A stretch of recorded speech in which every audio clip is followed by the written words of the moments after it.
首先，非常感谢大家今天来听我的讲座。Firstly, I'd like to express my gratitude to everyone this evening for coming to listen to this talk. 今天能够有机会第2次来到斯坦福大学的教堂做讲座，我觉得感到非常的高兴。I'm extremely glad to have this opportunity to come to Stanford for the second time to give a talk.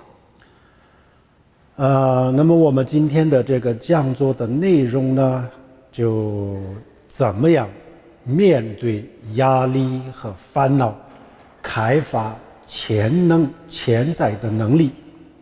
So the topic of the talk this evening is how to go about dealing with pressures and mental agitation and activate or realize our innate potentials. 今天我们的听众当中呢，有信仰的也有没有信仰的。In the audience today, there are people of religious faith and people who do not have a particular religious faith. 然后有信仰的人当中呢，也有佛教的，也有其他宗教，可能有各种各样的信仰。And it's quite likely that among those of religious faith, there are Buddhists as well as people with faith in other religious traditions. 所以呢，我今天讲的不是一个单纯的佛教。So my talk today isn't a purely Buddhist talk. 就是给大家介绍一个佛教的方法。What all that I am going to be doing is introducing to everyone a Buddhist method. 这个方法，我们有信仰的、没有信仰的所有人都可以用。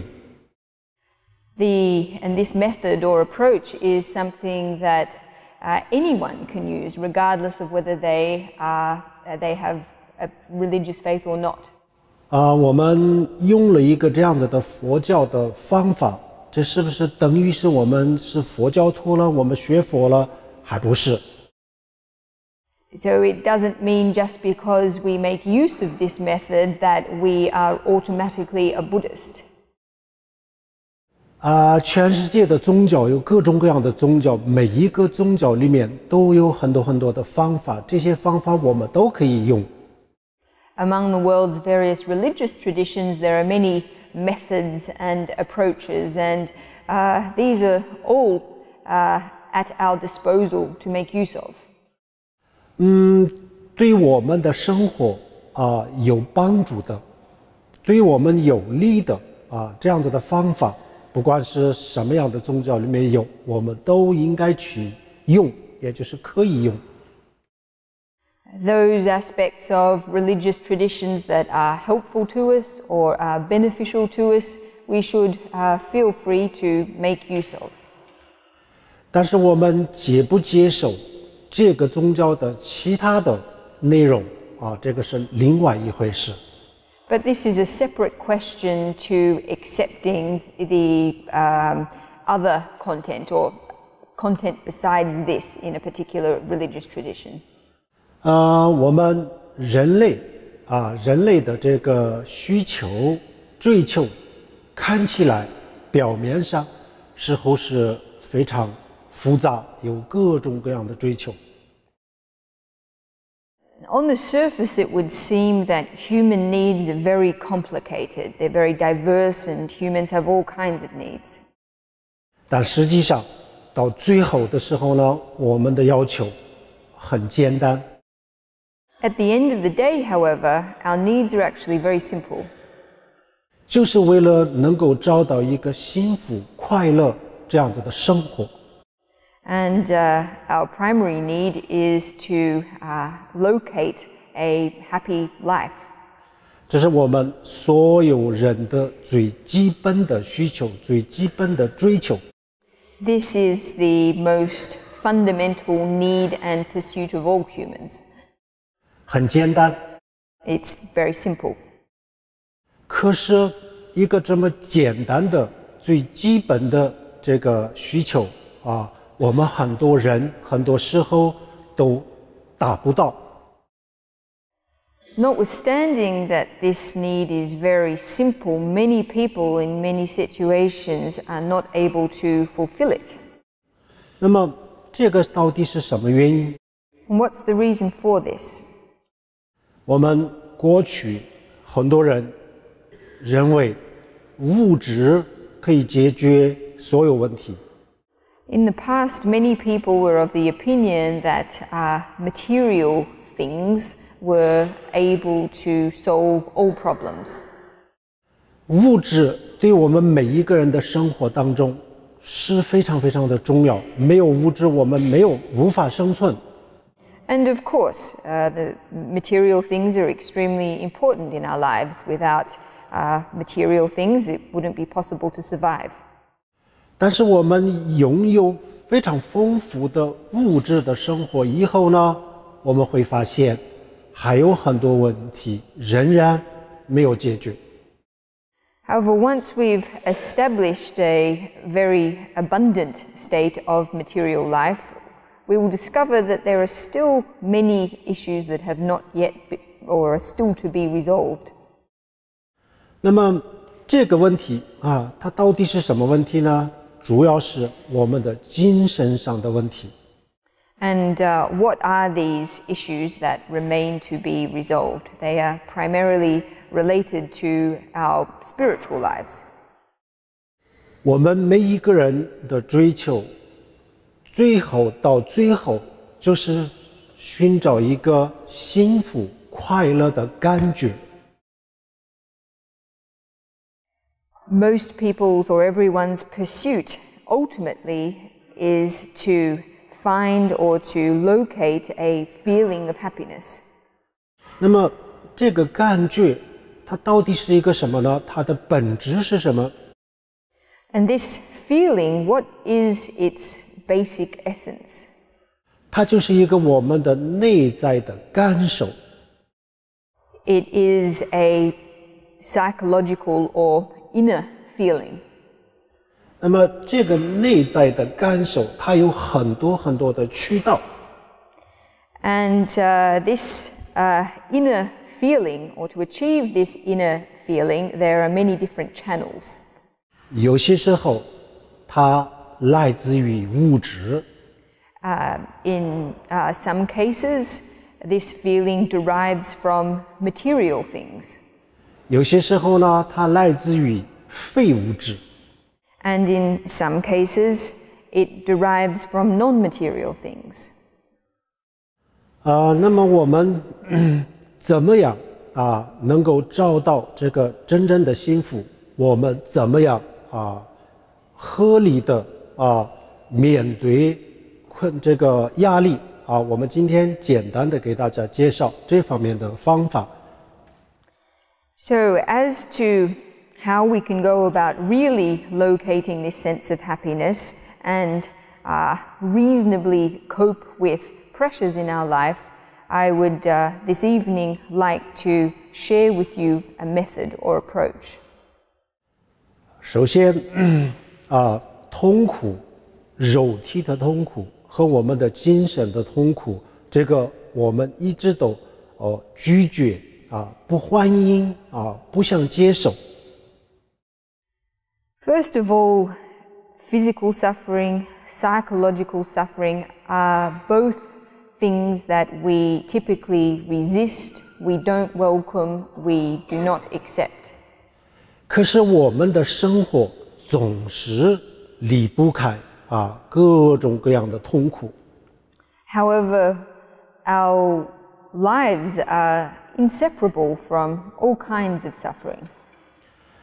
那么我们的生活离不开这样子的痛苦和压力、焦虑，这样子的话，那么我们只有去面对。 So if our lifestyles or our lives are inseparable from suffering, anxiety, pressure, etc., then we've got no other choice but to confront these things. 如果我们在生活当中想脱离痛苦，我们想去找一个没有痛苦的生活，这个几乎是不可能的。If we attempt to escape suffering, to remove ourselves from it and locate a life without suffering, this is nigh on impossible. 那么现在我们需要一个面对压力、面对焦虑、面对痛苦的一个这样子的方法。So given this to be the case, what we need is a method for confronting or dealing with pressure, anxiety, suffering. 而且这个方法我们所有人都能够做得到都能够会用的一个这样子的简单的方法。And a method that is able to be used by everyone, a method that is simple and able to be implemented. 好，今天给大家介绍2个佛教的一个面对痛苦的方法。So tonight I would like to share with everyone 2 Buddhist methods for confronting suffering. 好，这个方法我们刚才前面已经讲过了，我们佛教徒非佛教徒，有信仰的没有信仰，我们所有人都可以用。And as I mentioned just before, this is a method that Buddhists, non-Buddhists, people of religious faith or no religious faith can all equally make use of. 首先，我们要了解一下我们生活当中的很多的痛苦，它是怎么产生的，然后怎么发展的，它的自然的规律是什么？ The first thing that we need to gain an understanding of is how the various forms of suffering in our life arise, how they develop, what is the natural law of suffering. 首先，第一个方法，我们不要拒绝痛苦。 So the first method entails not resisting suffering. 意思就是说，当我们遇到了身体上的痛苦，或者是精神上的痛苦的时候，我们不要去拒绝。 What I mean by this is that when we encounter suffering, whether it be physical or psychological in nature, we shouldn't resist it. 因为我们越是拒绝这个痛苦，这个痛苦呢反而会增加。 Because the more we resist suffering, then the more suffering increases. 首先我们痛苦它是怎么增长、怎么发展的，这个我们先了解一下。 So first, let's look at how suffering arises and how it develops. 我们的这个生活当中我们经常会遇到各种各样的大大小小的伤害或者是挫折。 In the course of our lives, we frequently encounter varying degrees of suffering and obstacles. 这个伤害和挫折有一部分是来自于人来自于人与人之间的关系。 Some of these instances of harm and obstacles derive from interpersonal interactions or interactions between humans. 比如说，老板与员工之间。 For example, interactions between bosses and employees. 学生和老师之间。 Or interactions between teachers and students. 以及家庭的成员之间。 Or interactions between family members. 比如说他们的说话的方式。 And may derive, for example, from the way they speak to each other. 处理事情的方式。 The way they go about resolving problems. 他们的各种各样的言行举止。and various aspects of the way they speak and the way they conduct themselves. 都有可能会成为伤害我们的事情。All these things have the potential to be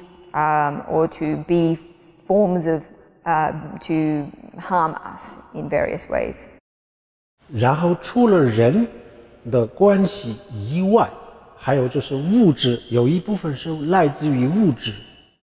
And aside from harm and obstacles that derive from human interactions, there is also harm and obstacles that derive from material situations. 比如说我们的房间里面的装修不太这个适合我的要求。Say, for example, if the interior decoration of my room doesn't accord with my standards. 然后房间里面的家具以及家具的摆设的方法等等等等。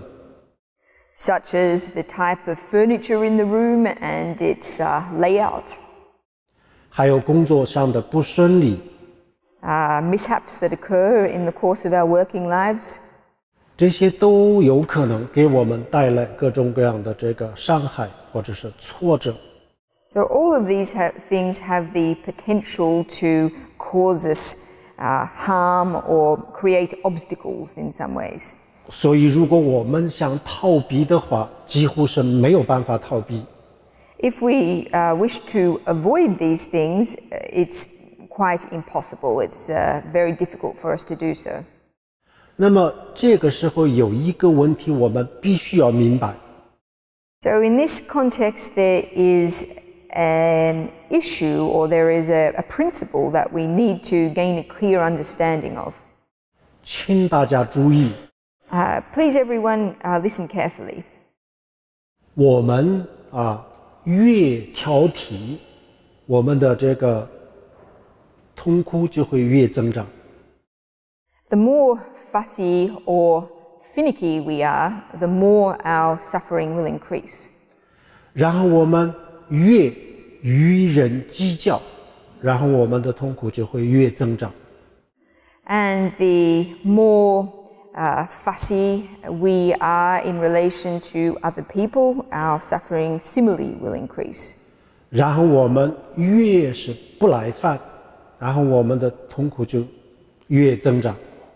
And the more impatient we are, the more our suffering will increase. 所以我们生活当中的很多的痛苦的发展、增长，跟我们的心态有相当大的关系。So we can see from this that the suffering in our lives and its development has a direct relationship with the attitude of our minds. 但是我们很多人认为我不开心的原因我痛苦的原因就到外面的物质或者是在别人的身上去找。But a lot of people, when they search for the reason for their unhappiness, turn to the external world or to other people to locate the blame. 然后处理这个问题、解决这个问题的时候呢，我们就到别人的身上去解决这个问题外面的物质当中去做各种各样的调整来解决这个问题。And so in attempting to resolve a problem, we seek to do so by means of other people or by making various adjustments in our external world. 我们并没有到自己的内心当中去解决问题和寻找解决问题的方法。Seldom do we attempt to solve problems in our own inner mind or look at our inner mind for methods to solve problems. 然后很遗憾的就是我们在别人的身上在外面的物质当中去寻找了各种各样的办法来解决，最后我们没有解决这个问题。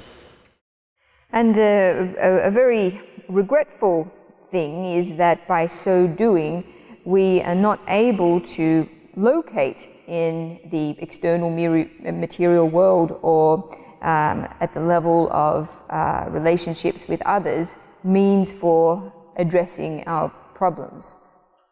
那么可以这么说，痛苦，如果我们找到一个很好的方法的话，那么痛苦它真的是就像一个纸老虎。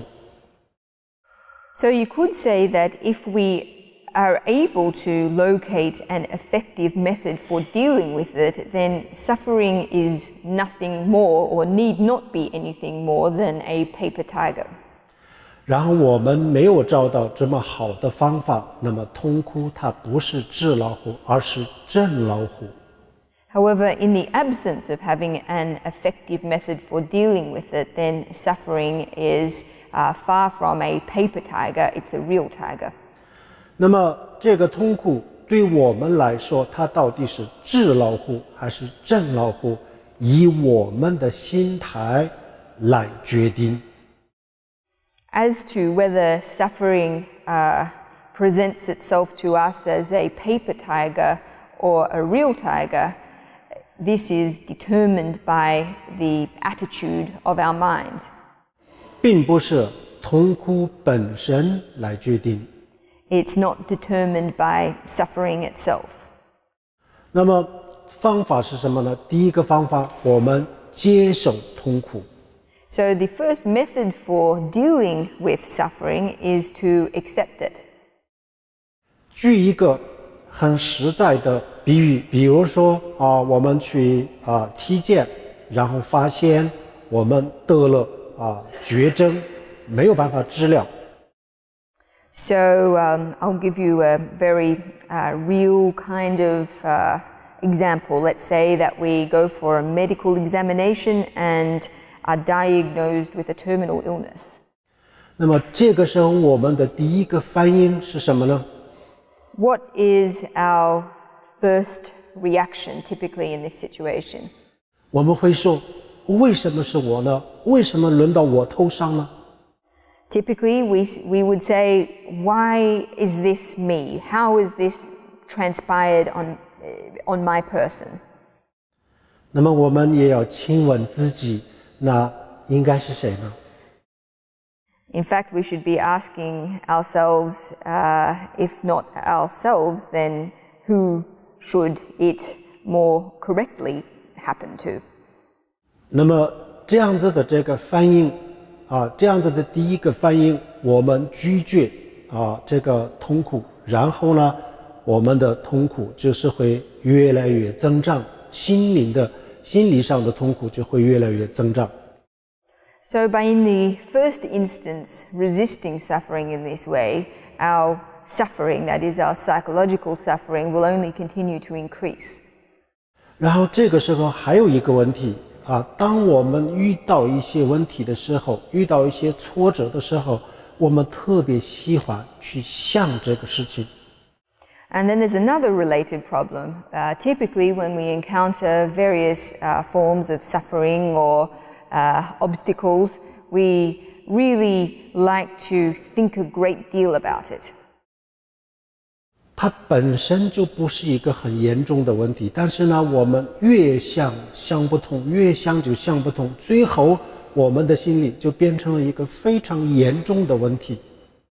So the problem might not actually be that serious to begin with, but by thinking about it over and over, it reaches a point where the problem becomes very serious in our minds indeed. 这个从佛教的心理学的角度来讲的话，这就是一个自然的发展的过程。From the perspective of Buddhist psychology, this outcome is an inevitable result of this thinking process. 这就是我们的精神上的一个自然的规律。This is a natural law of the way our minds operate. 什么自然规律？第一个，我们拒绝了以后，它反而变得更加的严重，这就是一个自然的规律。So, what is this natural law? Well, firstly, when we resist something, it becomes more serious. This is a natural law. 另外一个，我们平时越就是反反复复的去想、去思考这个问题，然后它也会增长，这也是一种自然的规律。And that by thinking or turning something over in our mind again and again, in so doing, a problem or an issue becoming more serious, this too is a natural law. 然后我们的心灵上有这个挫折、痛苦的时候，然后这个痛苦会影响到我们的身体。So when our minds are experiencing suffering in this way, this has an influence on our physical health. 然后我们的这个身体的疾病也就越来越恶化，这就是一个恶性循环。And with the result that our illness, our physical illness, deteriorates. So this is what we could call a vicious cycle. 好，现在我们要找到2个方法来解决就这2个问题。So in respect of these two problems, we need 2 methods for dealing with them. 我们为什么拒绝各种各样的痛苦？原因很简单。So what is the reason that we resist all different kinds of suffering? In actual fact, the reason is very simple. 就是因为痛苦我们感受到的时候，它就是一个我们不太喜欢的，我们不太欢迎的，也就是让我不太快乐的，让我不爽的一个这样子的感受，所以我们拒绝。The reason is that suffering, when we experience it, is a feeling that is not very likable, not very welcome, not very happiness-inducing, not very comfortable. And so it's on this basis that we resist it. 那么痛苦除了它给我们的第一个感觉就是让我们不爽，让我们不愉快。除了这个以外，它有没有一些好的方面呢？ Besides this initial unpleasant feeling that suffering brings us, is there any other positive aspect of it? 我们能不能换一种思维的方式去思考这个问题？ Is it possible to contemplate suffering from a different perspective? 我们能不能从另外一个角度再去看这个痛苦？ Is it possible to approach and look upon suffering from a different angle? 如果我们换一个思维的方式或者是如果我们从另外一个角度去看的话，那么痛苦不是我们所想象当中的那么糟糕的东西。Actually, if we're able to approach it differently or look upon it from a different perspective, then suffering isn't as terrible as what it might seem. 它也有很多优点。In actual fact, suffering has many beneficial aspects. 但是它第一个给我们的感觉就是让我不爽，所以我们没有去考虑它的什么优点。It's just that because suffering's initial feeling is one of unpleasantness that we don't consider its other beneficial aspects. 比如说没有糖、没有牛奶的很浓的咖啡喝起来又苦又涩这个味道对不太会喝咖啡的人来说，这个味道不是很适合。So coffee with really strong, thick coffee without any sugar or milk, to people who are not familiar with drinking coffee, isn't a particularly nice taste. 但是这个又苦又涩的咖啡喝下去了以后呢，它会有一个回香、回味。But this bitter and thick coffee, after we drink it, produces a nice coffee aftertaste. 同样的，有些药味道很苦，但是呢，我们生病的时候，我们会接受这个苦的味道，因为这个苦的味道能够给我带来健康、康复。It's the same with medicine. Medicine often has a bitter taste, but because it's able to heal our illnesses, we're willing to accept its bitterness. 比如说像中医和藏医的这个针灸也是这个味道不是很喜欢的，但是呢，它也可以给我们带来健康，所以我们都会接受。It's the same with acupuncture in traditional Tibetan or Chinese medicine. Even though the feeling is not one that anyone really likes too much, nevertheless we accept it because it's able to deliver us health. 那么痛苦它有没有一个类似于像这个又苦又涩的咖啡，还有针灸，还有这个很苦的味道的这个药一样的一些优点呢？ So does suffering carry beneficial potentials or beneficial aspects in the same way that bitter coffee or painful acupuncture or bad tasting medicine does? 有，痛苦也有它的优点。 Yes, it does. Suffering also has its advantageous aspects. 那么痛苦的优点是什么呢？ What are they, you might ask? 首先第一个，痛苦让我们增长对别人的关心、关爱或者是用佛教的语言讲的话，慈悲，让我们产生慈悲，增长我们的慈悲心。The first advantageous aspect of suffering is that it enables us to increase in our care, regard for other people, or to use Buddhist terminology, it enables us to grow in our compassion for others. 更加的懂得关心不健康有这个身体不健康的人。Gives us a greater capacity to care for unhealthy people.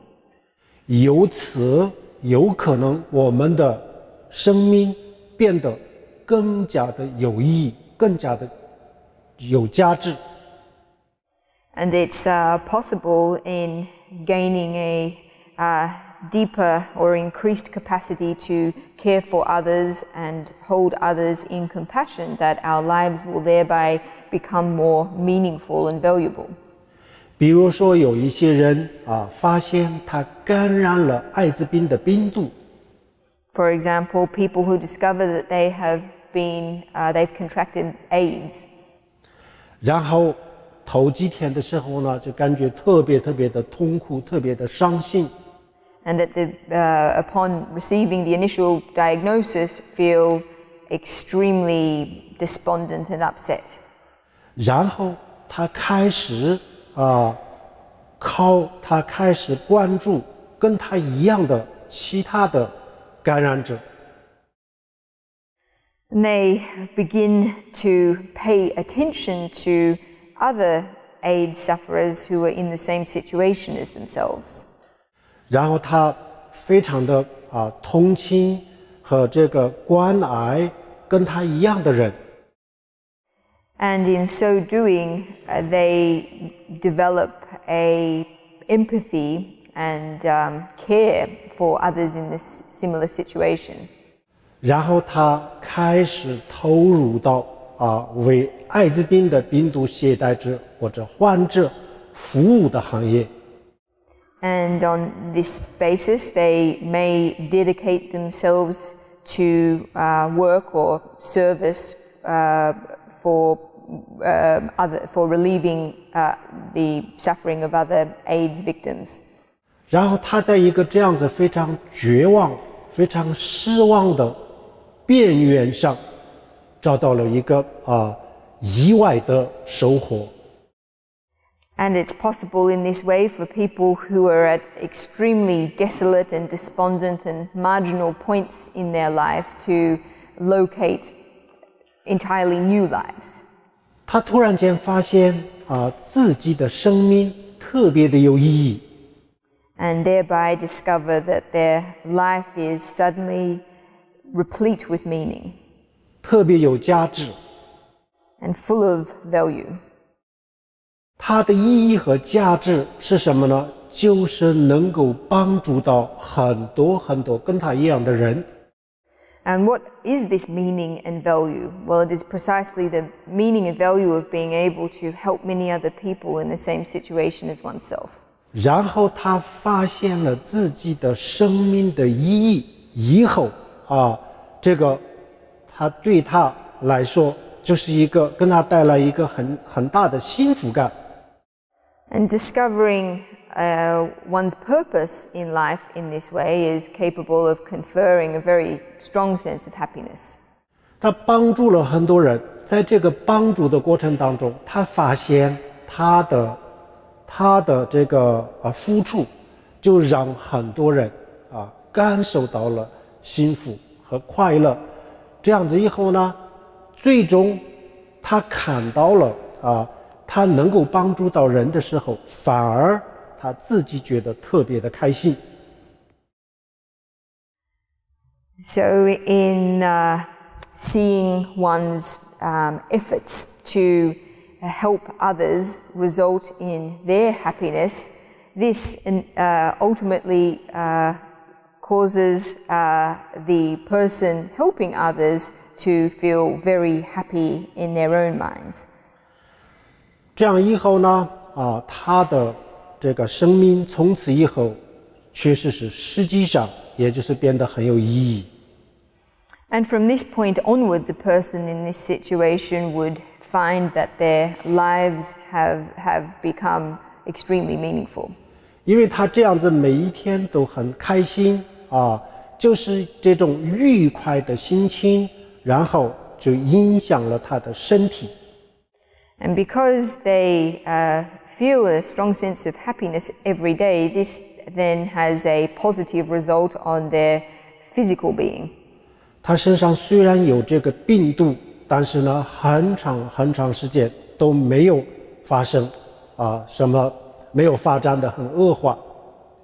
So it might be that even though their bodies are still ill, they still have a disease. That on account of this happy feeling, the illness does not deteriorate rapidly.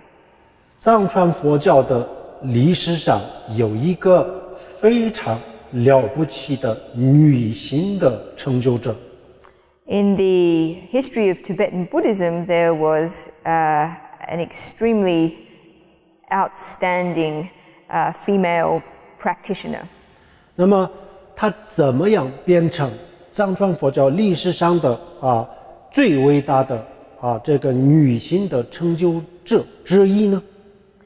How was it that she ended up becoming the most outstanding realized female practitioner in the Tibetan Buddhist history? 因为她得了麻风病。The reason is that she contracted leprosy.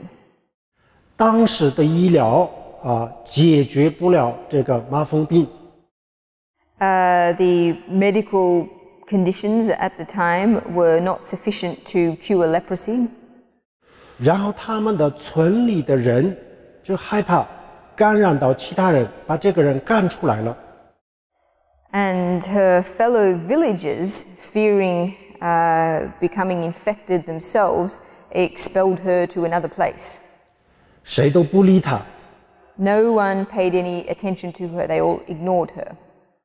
这样子以后呢，她最后就是找到一个修行的方法。And as a result of this, she ultimately discovered a method of practice. 通过这个修行的方法，她最后成为藏传佛教历史上的最伟大的女性成就者之一。And it was through reliance on this method of practice that she ended up becoming the most outstanding realized female practitioner in the Tibetan Buddhist. 如果她没有得这个麻风病，她就是一个很普普通通的家庭妇女。If she hadn't have contracted leprosy to begin with, then she never would have been anything more than a very ordinary housewife. 但是因为她得了一个这样子的病，然后她找到了怎么样去面对的方法，最后她就成功了。It was on account of her contracting an illness of this nature and then confronting this illness, finding a method for confronting it, that she ended up becoming enlightened. 然后通常我们大多数人的情况是什么样子？比如说很多的健康的人，他们不太了解这个生病的人的病人的这个患者的痛苦。In the majority of cases, healthy people don't have a particularly good understanding of the suffering of those who are infirm. 然后很多的富裕的人，他们不太了解贫穷的人的这个痛苦。And those who are wealthy often do not have a good appreciation of the suffering of those who are poor. 然后有权力有地位的人不太了解弱势群体的痛苦是什么样子。And those with power and position often lack a good understanding of weak and marginal groups. 然后得了一个这样子的病以后呢，这个病就让我们重新去思考人生。But by contracting an illness, for example, this enables us to reconsider our lives. 这是类似的，我们这么去通过另外一个方式去思考的时候，我们会发现原来痛苦虽然是它的表面的这种感觉是很不爽的但是呢，它也有很多的优点。So by approaching it in a different way or from a different perspective, we can discover that suffering, even though its superficial or initial feeling is an unpleasant one, ultimately it has many beneficial aspects for us. 然后这样子以后呢让我们很开心的去接受这个痛苦。既然已经来了，我们拒绝也是没有办法拒绝的，所以我们很开心的接受。So on this basis, we are able to happily or gladly accept suffering. Since it has already arrived, then we may as well go about accepting it. 我想今天我们在座的我想可能绝大多数的人也有这种经历大家认为什么是最幸福的，什么时候是最开心的？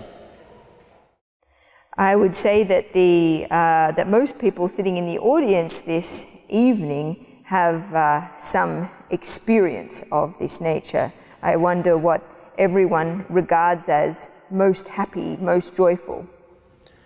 我们可能每一个人都可能有各种各样的答案。And I'd say that probably in relation to this question, there would be a lot of different answers. 但是其中有一个是我们真正的发自内心的去关心、去关爱去发自内心很真诚的去爱一个众生或者是慈悲一个众生的时候，这个时候当我们的这个慈悲心燃烧，然后呢，把我们的每一个身上的细胞都活跃起来，都运动起来的时候的这个时候的感受是我们的生活当中最幸福、最快乐的感受。But I'd say that of the various experiences or various things that can give us happiness, that none would surpass the feeling of really and truly loving and feeling compassion for another being, to the extent that that whole feeling of compassion infects our entire body. It activates every cell in our being. I would say that this is the most happy feeling imaginable. 痛苦它让我们懂得爱别人、慈悲他人。So suffering allows us to understand how to go about loving and exercising compassion to others. 然后慈悲和爱让我们特别的喜悦，让我们感觉到特别喜悦、特别快乐。And these feelings of love and compassion have the capacity to make us feel extremely happy and joyful. 那么痛苦，它第一个给我们的感受是不是很对我们不是很好，我们不太接受。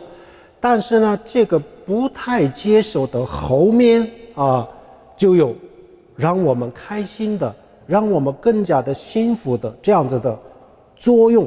痛苦有这样子的作用。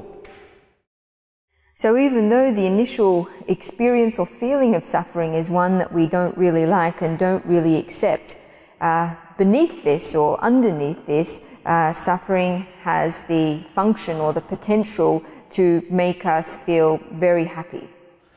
所以它就是很苦很涩的咖啡是一样的。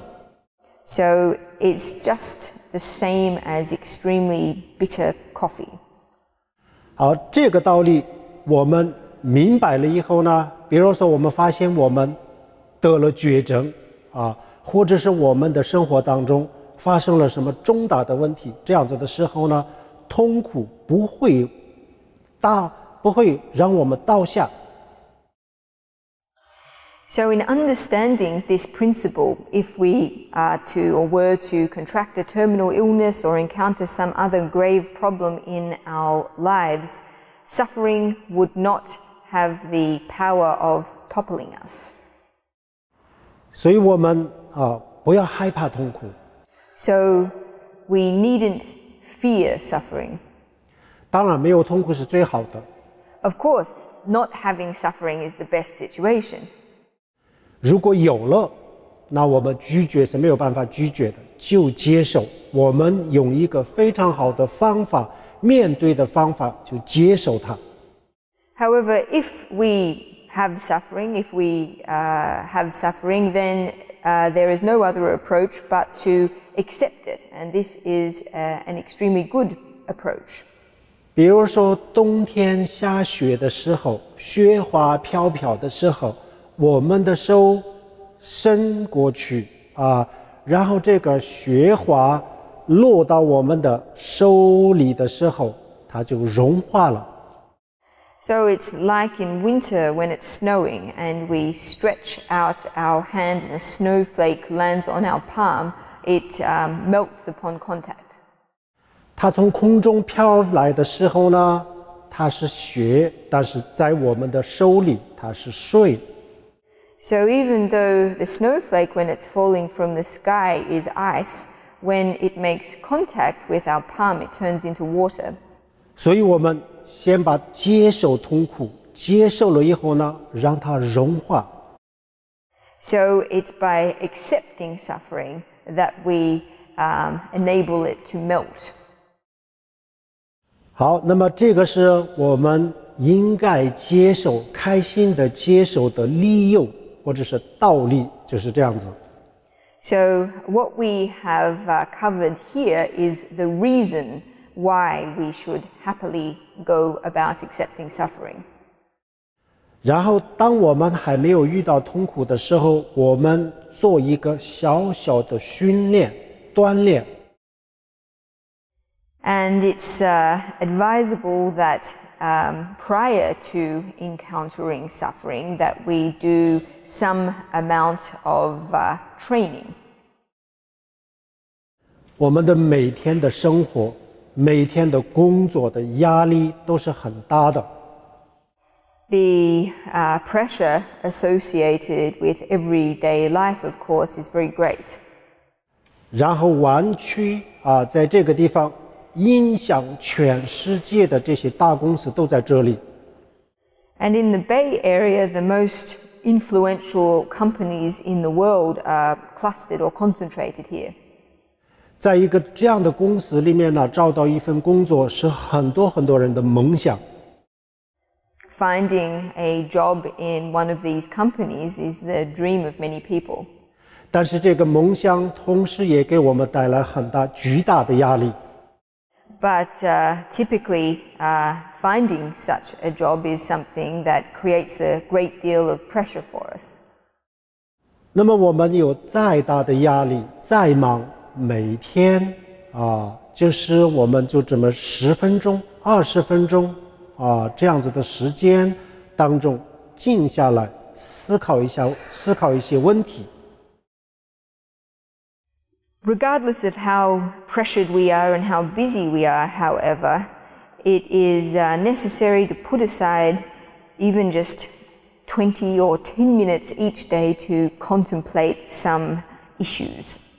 这个所思考的问题，并不是说我们怎么样去买更大的房子，我怎么样去买更好的车子然后我怎么样去赚更多的钱。But the issues that I'm talking about here are not how to go about purchasing a bigger house or a better car or earning more money. 而是思考一下，我们的人生当中一定会有各种各样的坎坷，然后当我们面对这些坎坷挫折的时候，我怎么样去面对，就去思考这个问题。The issue that I'm primarily talking about, or the issue that I am suggesting we contemplate each day, is how we go about facing the various challenges and obstacles that occur in our lives. 那么这个10分钟到20分钟的时间当中，我们做一个简单的锻炼。And within this 10 or 20-minute period that we set aside each day, we should do a small kind of training exercise.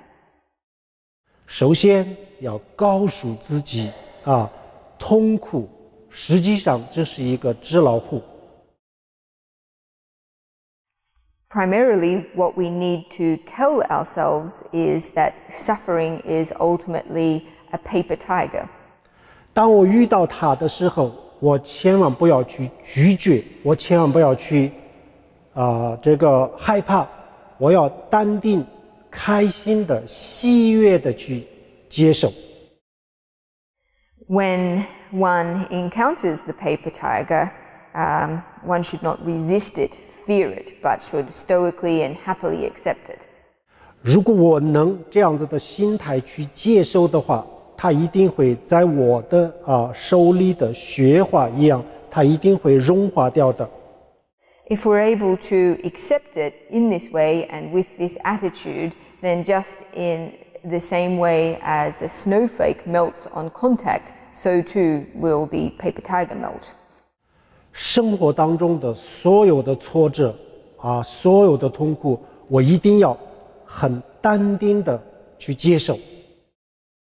So it's important to tell oneself that all challenges and sufferings that crop up in life necessarily be faced calmly.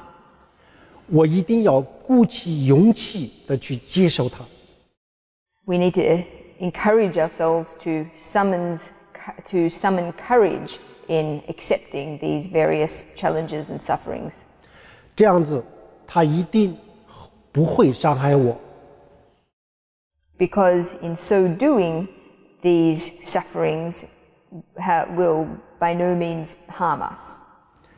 简单的说当我面对各种各样的痛苦的时候，我一定要鼓起勇气去面对，我一定要用这个勇气就这么告诉自己。So the most important thing is to remind oneself and to encourage oneself to gather one's courage in the face of various kinds of suffering. 反复的去思考一下这个问题。And really contemplate this many times over and over again. 这是一个非常简单的一个训练的方法。So this is an extremely simple kind of training exercise. 这样子训练了以后呢，当我们真正面对痛苦的时候，我们可以很坦然的去接受它。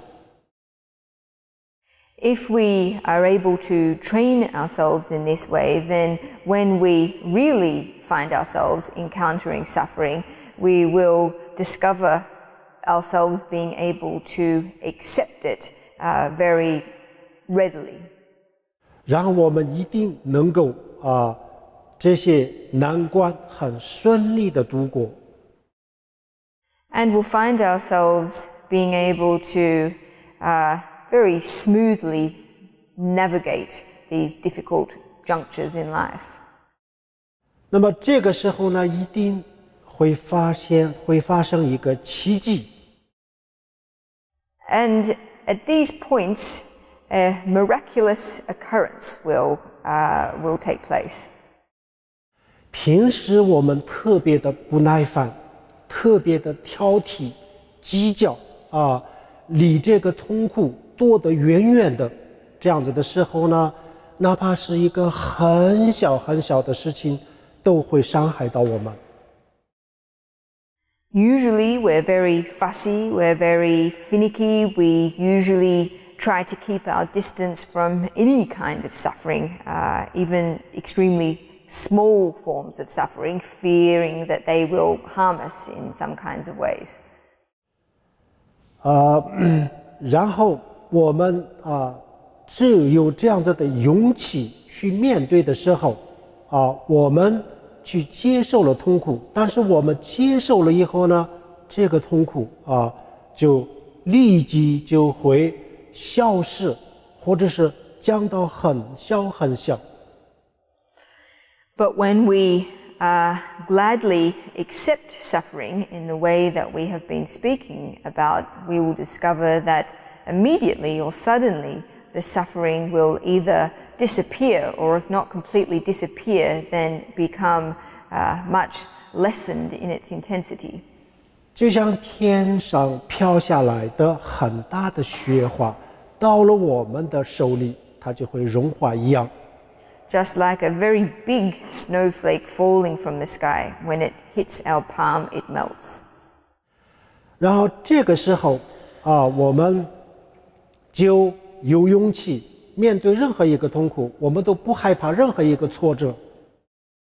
And in appreciating this, we will develop very great courage in facing all kinds of suffering. We won't fear anything.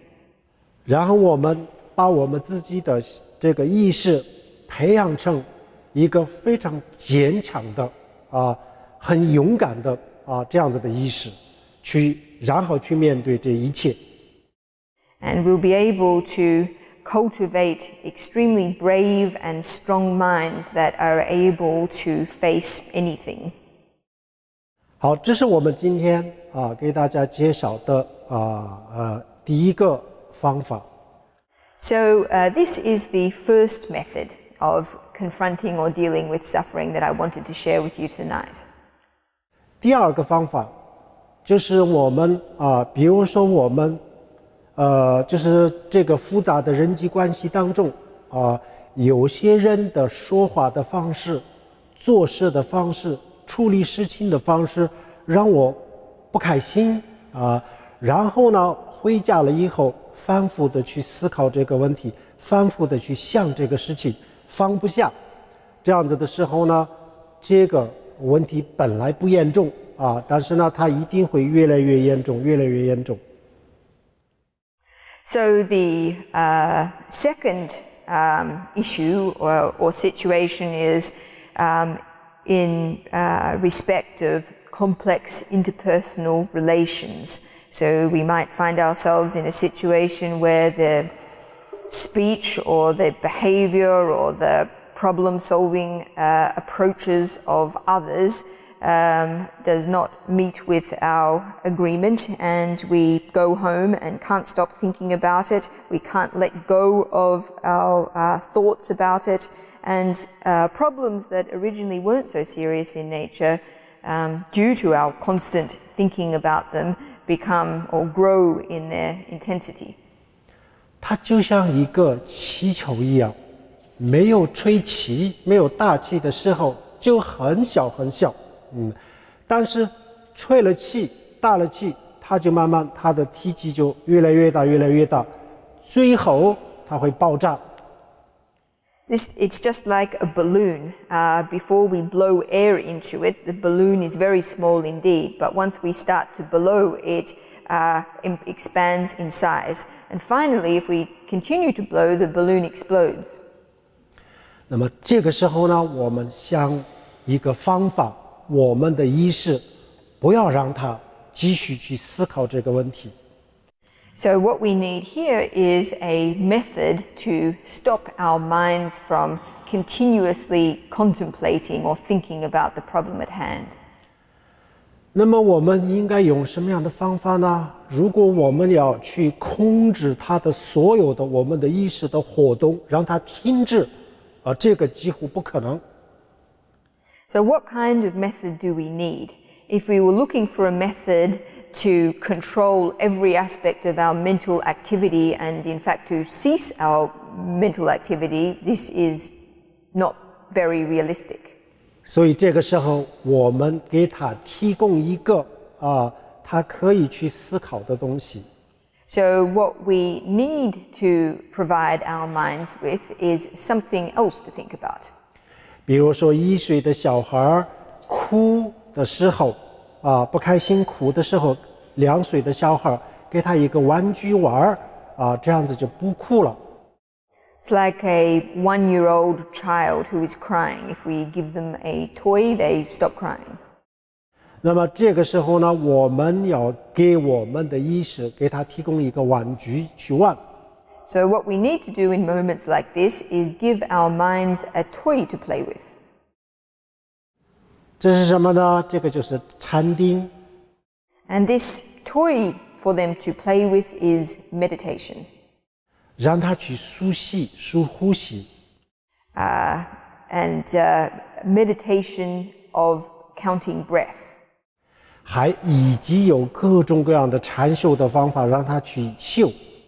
Besides this, there are many other meditation methods that we can make our minds practice.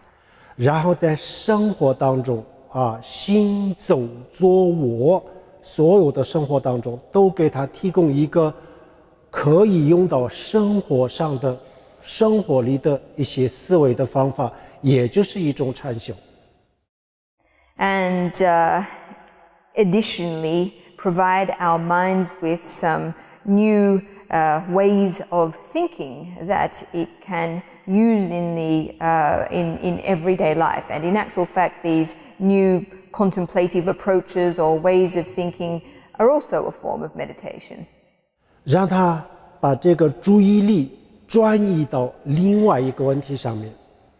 What they enable us to do is to transfer our mind's attention from one thing to something else.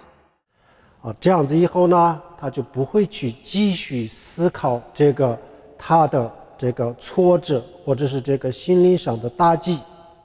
And in so doing, our minds will cease to keep thinking about various problems and obstacles and challenges. 所以就是控制住了它的发展。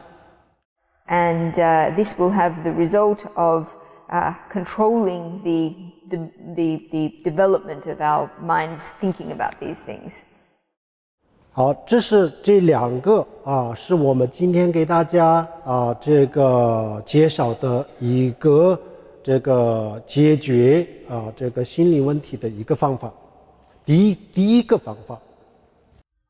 So these two taken together constitute the first approach for dealing with suffering in tonight's teaching. 然后第二个方法是比如说我们自己生病或者是遇到这样子的这个挫折的时候，然后我们对类似同样的人同样的群体发慈悲心。The second approach is when we become sick or encounter other difficulties, we generate compassion to others who are in a similar situation to ourselves. 这个时候我们不要说为什么是我呢？为什么我这么倒霉呢？不要以这样子的方式去拒绝。When this happens, we shouldn't ask, why me? Why has this happened to me? We shouldn't resist the situation in this way. 好，这个时候大乘佛教里面呢有一个方法，这个我们可以在这里用。In this situation, there is a method from the Mahayana Buddhist tradition that we can put into practice. 这叫做自他相还。And the name of this practice is exchanging self for other. 比如说我们的身体健康工作都是一帆风顺，这样子的时候呢，这个慈悲心要升起来比较难。When we are extremely healthy, our work lives are smooth sailing, it's actually quite difficult for us to cultivate our compassion. 然后当我们自己遇到了这样子的问题的时候呢，然后我们才发现原来很多有这样子的人，他们如果没有这么好的面对的方法的话，一定是很痛苦的。It's only when we encounter problems ourselves that we realize that many people who encounter similar problems, if they don't have a good method for dealing with them, experience great suffering. 那么慈悲心是什么样子呢？什么叫慈悲心呢？首先，慈就是我们发自内心的从内心当中希望天下所有人天下所有的生命拥有幸福快乐这样子的这个念头就叫做慈。So compassion, this word can be broken down into two components in the Chinese language. The first of these is 慈, which refers to the deep wish or aspiration from the bottom of one's heart that all people and all beings enjoy happiness. 悲慈悲是什么？ And the second component of this word is 悲。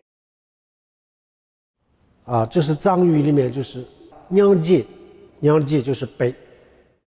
And in Tibetan, Nyongje, compassion, corresponds with the bei in Chinese. So it would be in English, the first component would be loving kindness. 娘戒是什么意思呢？就是我们发自内心的希望，诚心实意的希望天下所有的生命远离各种各样的痛苦，离开各种各样的痛苦，希望他们没有痛苦这个就是娘戒。And Nyongje, or compassion, refers to the deep and sincere wish that all humans and all beings be free from suffering. 那么这个时候呢，比如说我们自己遇到了问题的时候呢，比如说我们面对的方法找到了这个面对的方法，我们不会很痛苦的。但是呢，没有找到这个方法的人，他们仍然是很痛苦。所以这个时候呢，我们开始去关心关爱这些人。So, in generating compassion from others, we appreciate that when we encounter difficulties, if we have an appropriate method for dealing with them, then they won't necessarily amount in great suffering. However, for people without such a method, these difficulties generate great suffering, and so we appreciate or we learn to have great care and concern for beings in this situation. 好，这个时候我们有需要做一个简单的训练和锻炼。And in respect of this, it's also necessary that we do some basic training. 比如说，我得了一个绝症，我这个发现这个问题的时候呢，然后我就希望天下只有我一个得这个绝症除了我一个人以外任何人都不要得这样子的绝症我的这个痛苦来代替所有人的痛苦就是做一个这样子的训练去思考这个，但是一开始的时候我们很难这么去思考，所以要逐步的训练。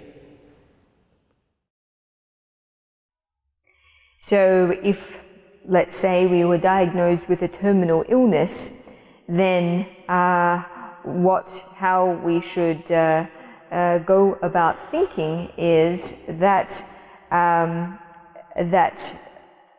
we should think to ourselves that the only person to contract this illness should be ourselves. We should wish strongly that no one else contract such an illness, and make a strong aspiration that by suffering and taking on this illness ourselves, that all other beings be free from this illness. Of course, thinking in this way is rather challenging, particularly at the beginning, and so this kind of way of thinking is something that we need to cultivate gradually. 然后这个训练就有一个简单的冥想。And in respect of this training, there's a simple visualization that we can do. 当我们做呼吸的时候呢，通过这个呼吸，我们可以做一个简单的训练。We can use our breath, our exhalation and inhalation to do a kind of visualization.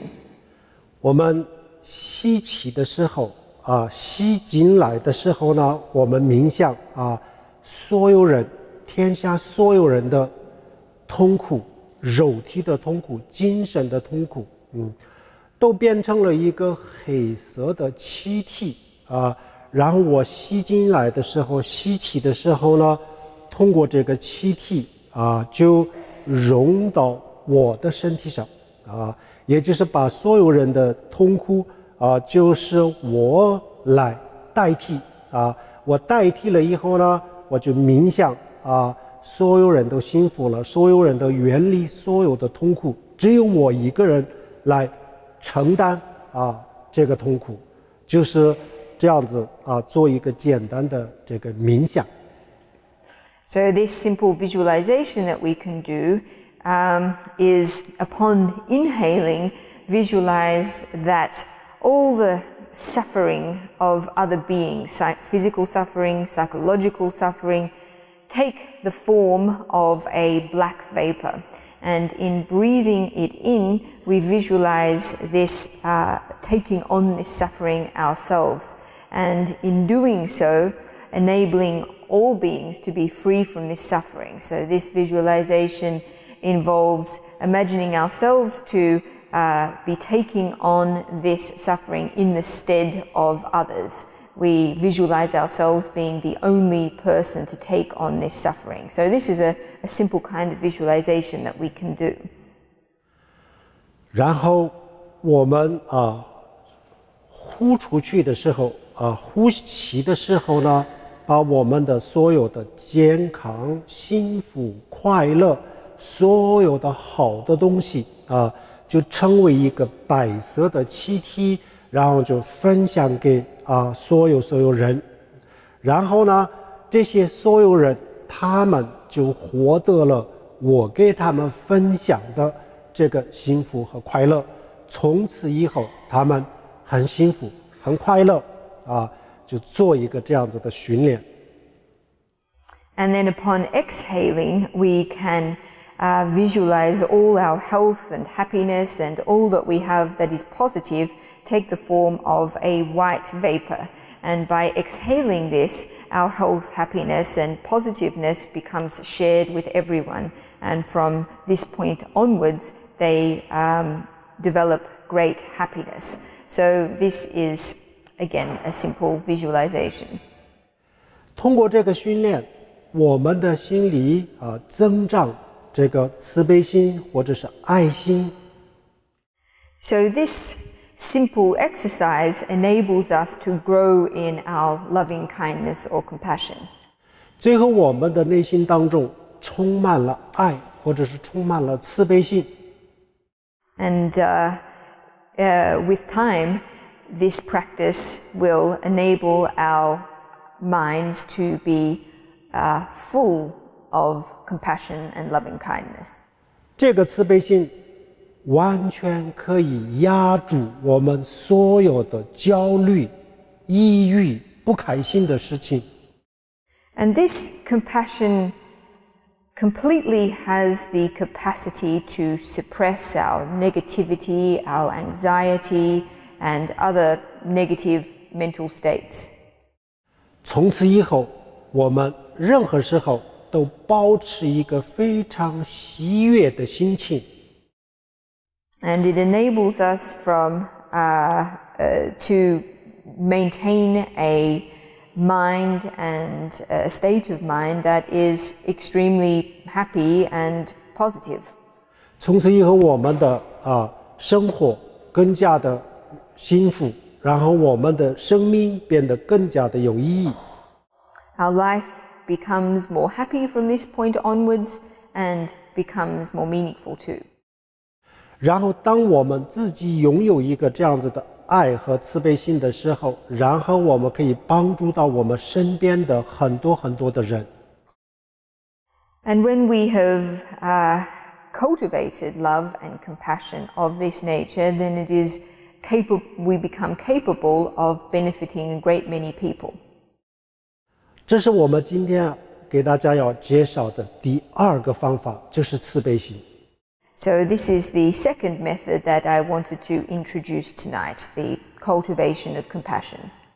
最后给大家介绍一个西方的心理学家给抑郁症治病的一个方法，他提供的一个方案。And lastly, I'd like to share with everyone a method that a Western psychologist provided to sufferers of depression. 他的方法很简单。This method or approach is extremely simple. 他告诉抑郁症的患者 The psychologist told the depression sufferer 一周之内让他去做每一天做5个利他的事情。The psychologist instructed the depression sufferer within a period of 1 week to do 5 things that benefit others. 而且这5个利他帮助人的事情很专心的、很认真的去做。And when undertaking these acts of benefiting others, the psychologist told the depression sufferer to do so with great earnestness and concentration. 2周之内可以治很多的心灵上的疾病。And by adopting this approach, it is possible, in fact, to address many kinds of mental problems within a space of 2 weeks. 这是他的方法，很简单。This was the psychologist's approach, a very simple one. 那么它的这个治疗的原理是什么呢？ So what is the reason or the justification for the success of this method? 就是因为每一天很专心的、很认真的去做5个帮助别人的事情，那么帮助到别人，当他看到他的付出帮助到别人的时候，然后呢，他有一个反馈自己特别的开心，自然而然很开心、很高兴。The reason that this method was successful was that in every day undertaking earnestly and diligently actions to benefit others, seeing and that one's actions actually were helping others and making them happy created a feedback response that naturally made the person undertaking the actions feel happy themselves.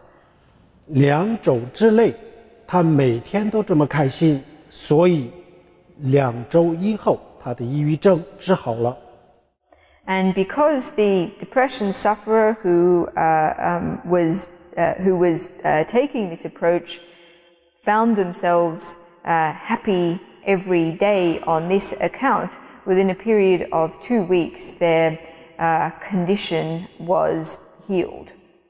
所以我们大家要知道，最幸福的感觉、最快乐的感觉是帮助人，然后亲眼看到我们帮助到人的时候的这个感受。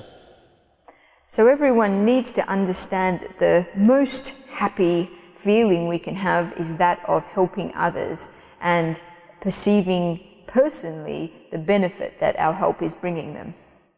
好，这个就是我今天给大家介绍的一个简单的，然后有信仰没有信仰，各种各样的信仰的人，所有都可以用的一个解决痛苦、解决心灵痛苦的一个方法。